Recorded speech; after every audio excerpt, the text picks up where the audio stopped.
It's been half a year since we last talked about Lizzo. Last time we caught up with the singer, her life, her reputation, and possibly her freedom were all crumbling before her very eyes. Y'all know Lizzo is essentially a walking Dove commercial at this point, all about quote-unquote body positivity. I realized that my mere existence is a form of activism, especially in the body positive community, and I wear that hat really well. And I'm going to continue to put on and represent and create safe spaces for Black, fat women. But according to the lawsuit filed against her, that couldn't be less true. Alarming allegations of fat shaming, SA, and many other Ellen DeGenerate-esque activities were being levied against the singer by the people she employs. These allegations all stem from a time period when Lizzo was working on a show for Amazon Prime titled Lizzo's Watch Out for the Big Girls. What's up, y'all? It's Lizzo. I'm looking for dancers to join me on my tour.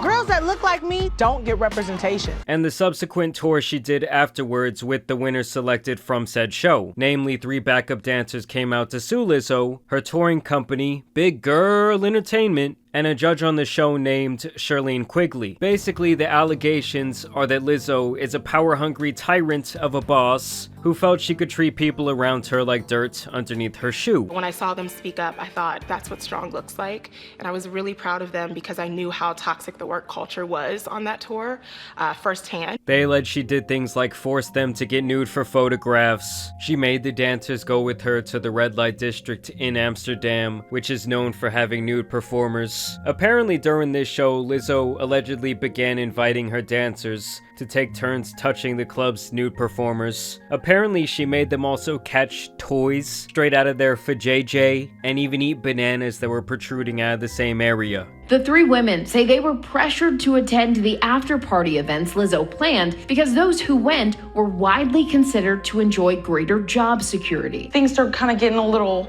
weird. They start pulling out toys. Or Who's like they? The performers. Okay. Then they start taking out bananas and the girl would like put them, in herself. Lizzo was encouraging people to like, oh, hey, you come do it. Hey, you come do it. They even allege at one point that she encouraged one of her dancers, who was a known virgin, to touch one of these nude performers' breast. She started to chant after I had said no multiple times.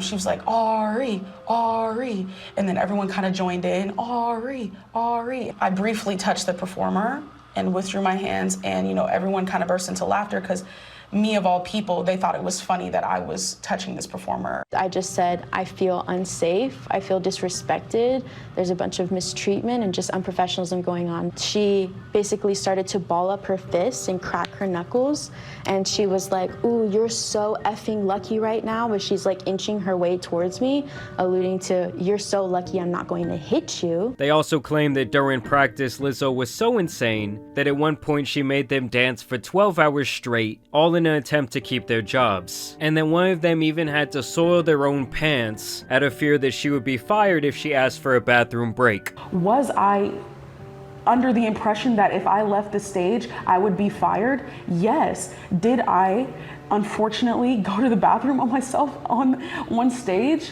because I was so terrified? Yes. There is in a court of law, I don't know, I'm not a lawyer, I don't know anything, but I know that if you ask someone to tell the truth, these things will come out of her mouth.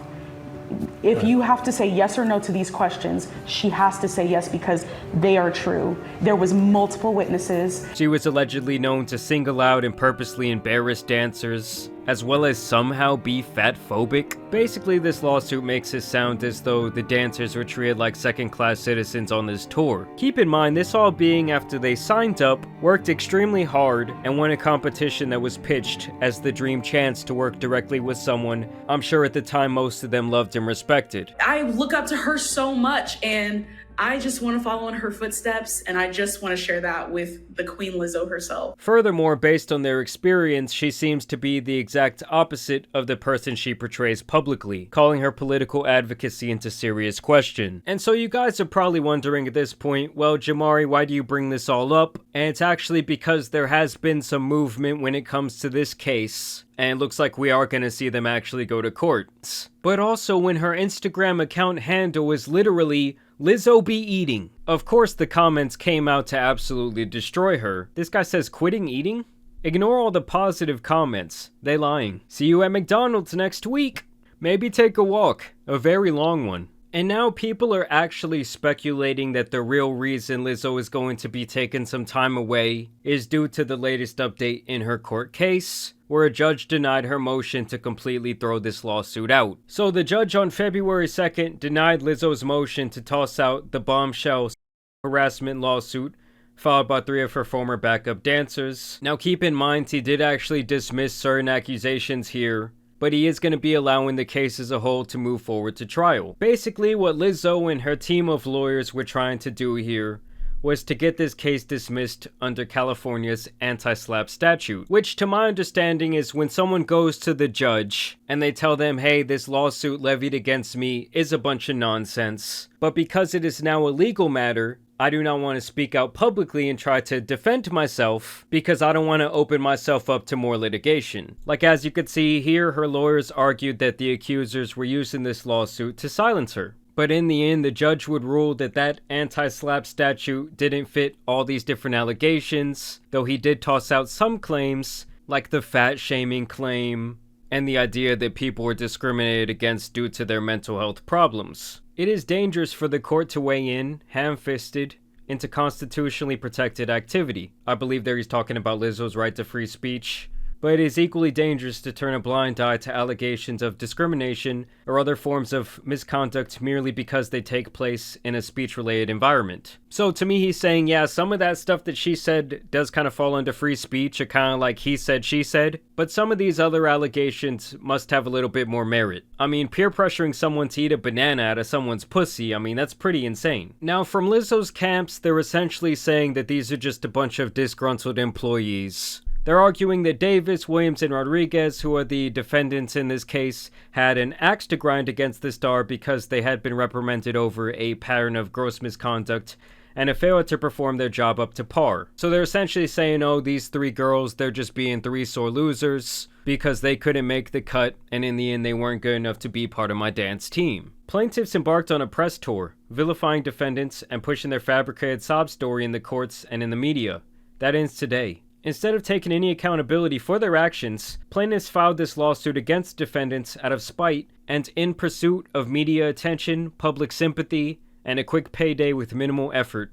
And apparently the judge even made a motion to dismiss the harassment allegation that came from that nude photo shoot that apparently some of these women did not want to partake in. And he also dismissed this other allegation that stated that Lizzo's camp was intentionally interfering with these dancers getting other jobs. So to me, it seems like the thing they're really going to be looking into here is that night at the red light district, where Lizzo seems to have been a very inappropriate boss with people who are obviously not only her subordinates, but people who she has several different power and influence levels over. So now Lizzo and the captain of this dance team, Charlene, will still have to face these allegations of harassment, as well as accusations of racial and religious discrimination. So obviously Lizzo is going to be fighting this thing tooth and nail with her reputation on the line. I think it's extremely damaging in the court of public opinion because of the image that we've all believed Lizzo to be. And so we're gonna see how this all plays out, but this is obviously going to change her reputation forever.